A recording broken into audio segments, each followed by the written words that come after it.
So hey guys, welcome back again in Edugrown. I hope यार आप सब लोग अच्छे और सेफ होंगे। तो आज की जो हमारी क्लास होने वाली है रिफ्रैक्शन पे, ठीक है। पहले आप लोग बता दो मेरी वॉइस वगैरह सबको क्लियर आ रही है, ठीक है। आज की क्लास भी वही 1.5 घंटे की क्लास रहेगी जिसमें हम लोग लाइट का रिफ्रैक्शन वाला पार्ट को कवर अप करेंगे, ठीक है। Welcome back again in Edugrown. I hope यार आप सब मेरा साउंड मुझे मत सुनाओ भाई, साउंड बंद हो जाओ, साउंड बंद हो जाओ, ठीक है। चलिए बिल्कुल। तो आज की जो हमारी क्लास है वो लाइट चैप्टर के रिफ्रैक्शन वाले टॉपिक पे है। प्रीवियस वीडियो में रिफ्लेक्शन से रिलेटेड सब कुछ हम लोग ने पढ़ा और बहुत सारे क्वेश्चंस की भी प्रैक्टिस किया, प्रीवियस ईयर क्वेश्चंस की भी प्रैक्टिस किया और काफी सारे एमसीक्यू भी किया, ठीक है। उसी तरीके से लाइट का एक और पार्ट है रिफ्रैक्शन, और रिफ्रैक्शन को भी मैंने लगभग ये 3 और 3 6 पार्ट में डिस्ट्रीब्यूट किया है। इसमें सबसे पहले हम लोग रिफ्रैक्शन ऑफ लाइट होता क्या है इसके बारे में हल्का सा थ्योरी देखेंगे और इसके खूब सारे क्वेश्चंस लगाएंगे। Then refraction through rectangular glass को समझेंगे, इसके क्वेश्चंस लगाएंगे। रिफ्रैक्टिव इंडेक्स बहुत ही इंपॉर्टेंट इस चैप्टर का पार्ट होता है। रिफ्रैक्टिव इंडेक्स के क्वेश्चंस बच्चों को नहीं आते हैं तो इसके क्वेश्चंस वगैरह हम प्रैक्टिस करेंगे। रिफ्रैक्शन थ्रू स्फेरिकल लेंसेस है ना, जो हमारा कॉनकेव लेंस कॉन्वेक्स लेंस हो गया, उसको समझेंगे, उसके कंडीशंस को देखेंगे और उसके क्वेश्चंस लगाएंगे। फिर हम लोग साइन कन्वेंशन, लेंस फार्मूला, मैग्निफिकेशंस देखेंगे एंड लास्ट में पावर और यूजेस ऑफ स्फेरिकल लेंसेस से रिलेटेड कुछ क्वेश्चंस करेंगे। तो आज की क्लास में हम लोग ये सारी चीजें कवर अप कर रहे हैं। तो क्लास थोड़ी सी लंबी होने वाली है, 1.5 घंटे की क्लास चलेगी क्योंकि काफी सारे क्वेश्चंस हैं और मैं चाहता हूं कि कुछ भी क्वेश्चन छूटे ना, भले क्लास थोड़ी बड़ी हो जाए चलेगा, बट क्वेश्चंस नहीं छूटने चाहिए, ठीक है। चलिए बिल्कुल, सक्षम आ गया, रितिका आ गई, बिल्कुल आ जाओ भाई, शेयर कर दो जल्दी से अपने ग्रुप्स में, शेयर कर दो वीडियो को ताकि वो भी स्टूडेंट पढ़ाई कर पाए। अभी तक वीडियो को लाइक नहीं किया है तो जल्दी से लाइक कर दीजिए, ठीक है। बाकी आप हमारे टेलीग्राम चैनल एडुग्रोन क्लास 10th को ज्वाइन कर सकते हैं। काफी सारा इस पे कंटेंट मैंने अपलोड किया है पीडीएफ के फॉर्म में, तो आप उसका फायदा उठा सकते हैं, ठीक है। चलिए तो आगे चलते हैं और आज के क्लासेस को स्टार्ट करते हैं। तो आज की जो क्लास है, ठीक है, आज की जो क्लास है हमारी रिफ्रैक्शन ऑफ लाइट पे। सबसे पहले समझते हैं कि रिफ्रैक्शन ऑफ लाइट ये इस चैप्टर का फर्स्ट टॉपिक है। तो रिफ्रैक्शन होता क्या है, तो ध्यान से समझना, बेंडिंग ऑफ लाइट। जिस चीज को मार्क कर रहा हूं उस चीज पे आप लोग को ध्यान देना है, ठीक है।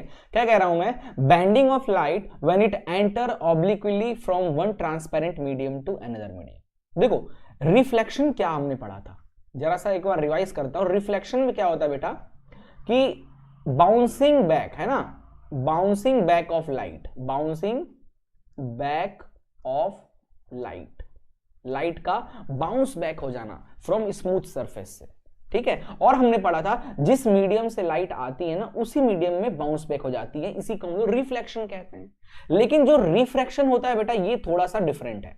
रिफ्रैक्शन में क्या होता है, लाइट जो है ना एक मीडियम से दूसरे मीडियम में जाती है और जब ऐसा होता है तब हमको थोड़ा सा बेंडिंग देखने को मिलता है, ठीक है। जैसे कि आप यहां पे देख सकते हो, इसका एक एग्जांपल है, ये पेंसिल को अगर आप एक ग्लास ले लो, इस ग्लास में पेंसिल को जब आप डिप करोगे और बाहर से इस पेंसिल को देखोगे तो ये पेंसिल थोड़ा सा कटा हुआ दिखेगा।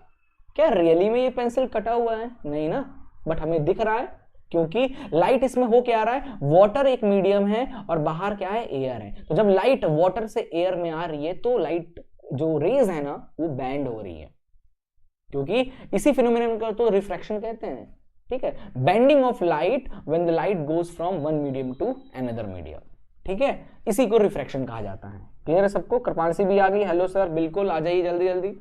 अब देखो लाइट की स्पीड मैक्सिमम कब होती है, वैक्यूम के केस में। याद रखिएगा, वैक्यूम के केस में लाइट की स्पीड सबसे ज्यादा होती है। कितनी होती है? 3 × 10⁸ मीटर पर सेकेंड, ठीक है। उसके बाद लिक्विड में लाइट थोड़ी और स्लो हो जाएगी और सॉलिड में लाइट बहुत ही ज्यादा स्लो हो जाती है, ठीक है। अब रिफ्रैक्शन होता क्यों है, तो सबसे इंपॉर्टेंट पार्ट है change in speed of light. जब लाइट एक मीडियम से दूसरे मीडियम में जाती है तो क्या होती है, डेंस होता है ना। जैसे मान लो ये ग्लास है और ये एयर है। अब एयर देखो, और एयर और ग्लास को अगर कंपेयर करो तो ग्लास के जो ग्लास सॉलिड है, ठीक है, इसके जो पार्टिकल्स होंगे बहुत ही ज्यादा क्लोजली पैक्ड होंगे। मतलब ग्लास हमारा डेंसर मीडियम कहलाएगा। डेंसर यानी जहां बहुत सारे पार्टिकल हो, बहुत घना हो, डेंस हो। और एयर में क्या होता है, एयर रेयर मीडियम कहलाएगा क्योंकि यहां पे बहुत दूर दूर एयर पार्टिकल्स हैं। तो अब खुद सोचो, यहाँ ये जब लाइट रेयर से डेंसर की तरफ जाएगी तो इन पार्टिकल्स की वजह से कहीं ना कहीं उसकी स्पीड स्लो होगी, स्पीड स्लो होगी तो वो बैंडिंग इफेक्ट दिखेगा, इसी को हम लोग रिफ्रैक्शन कहते हैं। क्लियर है सबको? आगे हैं कुछ एग्जांपल रिफ्रैक्शन का, समझ लीजिए। The bottom of swimming pool appears higher. कभी आप स्विमिंग पूल को देखोगे तो आपको लगेगा कि अरे यार ये तो ज्यादा गड्ढा नहीं है, लेकिन जब आप उतरते हो तो यहां तक पानी आ जाता है, बिकॉज ऑफ यही रिफ्रैक्शन फिनोमिनन की वजह से। अ pencil partially immersed in water. जब आप पेंसिल को पार्शियली डालोगे पानी में तो वो थोड़ा बैंडिंग दिखेगा, ये भी किसकी वजह से? इसी फिनोमिनन की वजह से। क्लियर है? अब जरा समझते हैं कि भाई किधर से किधर बैंडिंग का इफेक्ट होता क्या है। ध्यान से देखो, when light enter from rare से डेंसर, ध्यान रखिएगा, लाइट जब रेयर से डेंसर मीडियम में जाती है तो ये टुवर्ड्स द नॉर्मल, जो लाइट रेज हैं वो नॉर्मल की तरफ बैंड हो जाती है। जैसे देख लीजिए, ये हमारा रेयरर मीडियम है। रेयरर मतलब ये मान लेते हैं ये एयर है, जिसका रिफ्रैक्टिव इंडेक्स हमने दे दिया है N1। और ये क्या है? ये एक डेंसर मीडियम है, मान लेते हैं ये ग्लास है, जिसका रिफ्रैक्टिव इंडेक्स हो गया N2 और ये डेंसर है। तो लाइट रेस जब रेयर से डेंसर में आएगी ना, तो देखो लाइट को एक्चुअली जाना किधर चाहिए था? इस तरफ जाना चाहिए था, बट वो बैंड हो गई किस तरफ? इस तरफ, टुवर्ड्स द ये नॉर्मल की तरफ बैंड हो गई। ऐसा क्यों हुआ? तो याद रखिएगा, लाइट जब रेयर से डेंसर की तरफ जाती है तो बैंड टुवर्ड्स द नॉर्मल, और वही लाइट अगर डेंसर से रेयर की तरफ जाएगी तो इसको जाना चाहिए था इस तरफ, बट ये चली गई किधर? नॉर्मल से दूर। तो याद रखिएगा, जब लाइट डेंसर से रेयर जाएगी तो bands away from the normal. ये कुछ बेसिक कॉन्सेप्ट है जो आप लोग को याद रखना है इस चैप्टर में, क्योंकि क्वेश्चंस यहीं से बनते हैं। ओके, चलिए क्वेश्चन नंबर 1 स्टार्ट हो जाते हैं। क्वेश्चन नंबर 1, जल्दी इसका आंसर बताइए जल्दी से।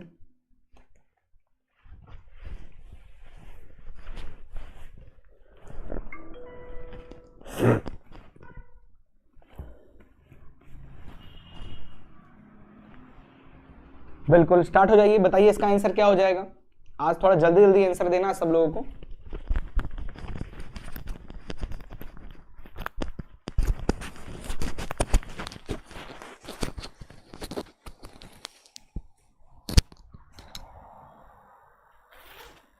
बिल्कुल आंसर आने लगा, सक्षम का भी आ गया, 1 का ए, रितिका भी कह रही है 1 का ए।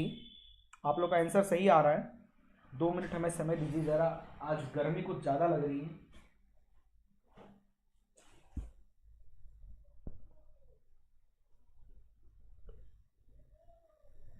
बिल्कुल बिल्कुल सही आंसर है आप लोगों का।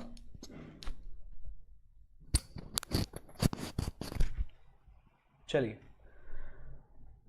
तो क्या आंसर आ रहा है आप लोगों का? क्वेश्चन क्या है? क्वेश्चन कह रहा है कि the phenomenon of light exhibits in case of apparent displacement of pencil partially imaged in water. जब पेंसिल को पानी में डालते हैं तो वो जो थोड़ा सा कटन दिखता है, ऐसा क्यों होता है? किस फिनोमिनन की वजह से? तो रिफ्रैक्शन की वजह से। बिल्कुल सही है। लीजिए क्वेश्चन नंबर 2, बताइए इसका आंसर क्या हो जाएगा। क्वेश्चन 2 का आंसर बताइए जल्दी से। As light travel from optically rare medium to an optically denser medium. जब लाइट रेयर से डेंसर की तरफ जाती है तो क्या होता है? लाइट किस तरफ बैंड होती है?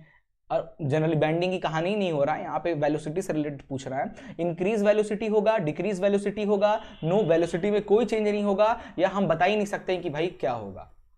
ऐसी कोई बात नहीं है। जल्दी से पहले आप लोग आंसर दे दो।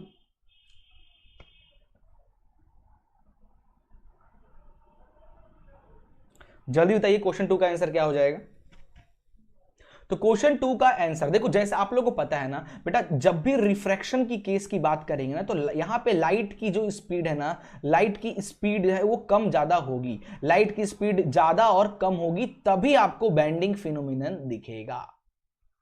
ठीक है, और बिल्कुल सक्षम कह रहा है कि स्पीड कम होगी। बिल्कुल सही है। रेयर में से डेंसर में जब लाइट जाएगी तो लाइट की स्पीड कम हो जाएगी, क्योंकि डेंसर में जो पार्टिकल्स होते हैं बहुत ही ज्यादा डेंस होते हैं, बहुत घना होते हैं, इस तरीके से पार्टिकल पूरे भरे होते हैं। तो जाहिर सी बात है लाइट्स की जो पार्टिकल्स है वो इससे टकराएगी, स्पीड स्लो हो जाएगा। बिल्कुल सही आंसर, डिक्रीज इन वेलोसिटी। ठीक है, चलिए ये लीजिए क्वेश्चन नंबर 3, बताइए कौन सा डायग्राम सही है। Which one of the following figure show refraction of light while going from denser से रेयर। इसमें से एक डायग्राम है, आपको पहले ये बताना पड़ेगा कि जब लाइट डेंसर से रेयर की तरफ जाती है तो क्या होता है। क्या होता है? जो रेज होती हैं bending away from the normal. बिल्कुल सही, जो रेज हैं वो bending away from the normal से दूर भगता है। तो बताइए कौन सा आंसर हो जाएगा। जब लाइट डेंसर से रेयर में जाएगी तो नॉर्मल से दूर भागता है। तो इसमें से देखिए कौन सा डायग्राम आपको देख के लग रहा है। अब यहाँ पे मीडियम नहीं लिखा, आपको खुद ऑब्जर्व करना है कि भाई क्या हो रहा है, किस डायग्राम में क्या हो रहा है। बिल्कुल रितिका का आंसर आ गया क्वेश्चन 3 का डी। बिल्कुल सही कह रही है रितिका, क्योंकि क्वेश्चन 3 को आप देखो ध्यान से, यहां पे देखो लाइट जिस एंगल से आ रही है उसी एंगल से चला गया, तो ये तो बिल्कुल नहीं होता है रिफ्रैक्शन में। यहां पे क्या हो रहा है, देखो ये लाइट को जाना चाहिए था इस तरफ, बट नॉर्मल की तरफ, ये नॉर्मल है ना, नॉर्मल की तरफ बेंड हो गया, ये तो गलत है। ये लाइट कब ऐसा होता है, जब लाइट रेयर से डेंसर की तरफ जाती है, तो ये भी नहीं होगा। यहां पे भी देखो लाइट को जाना चाहिए था इस तरफ, बैंड टुवर्ड्स द नॉर्मल, यहां भी रेयर से डेंसर जा रहा है, ये भी नहीं होगा। यही एक कंडीशन है कि लाइट को जाना चाहिए था इस तरफ, है ना, बट चला गया नॉर्मल से दूर, नॉर्मल से दूर। तो ऐसा होता है ना, डेंसर से रेयर की तरफ जाते हैं तब ऐसा होता है। तो option D is the right answer. ठीक है, बिल्कुल सही है।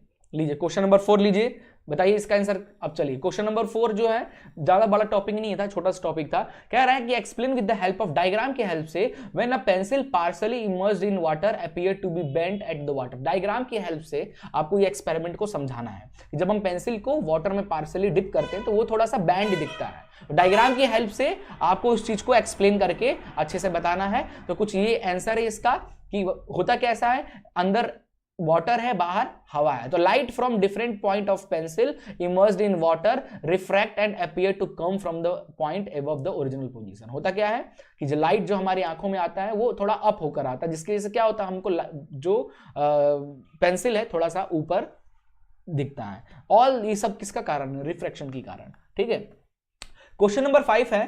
क्वेश्चन नंबर 5 कह रहा है कि अ coin is kept at the bottom of empty bucket. एक एम्प्टी बकेट के में ले लीजिए, वहां पे कॉइन रख दीजिए और फिर उसको एक एंगल से देखिए, आपको दिखेगा जैसे आप उस पे, है ना। अब कह रहा है आगे, हम जरा पढ़ लेते हैं। A student is standing near it can not see the coin. ठीक है, हुआ क्या है, एक बकेट ले लो, बकेट में एक कॉइन रख दो और यहां पे एक स्टूडेंट खड़ा है। इसका एंगल कुछ इस तरीके, इसका एंगल कुछ इस तरीके का है बाल्टी में।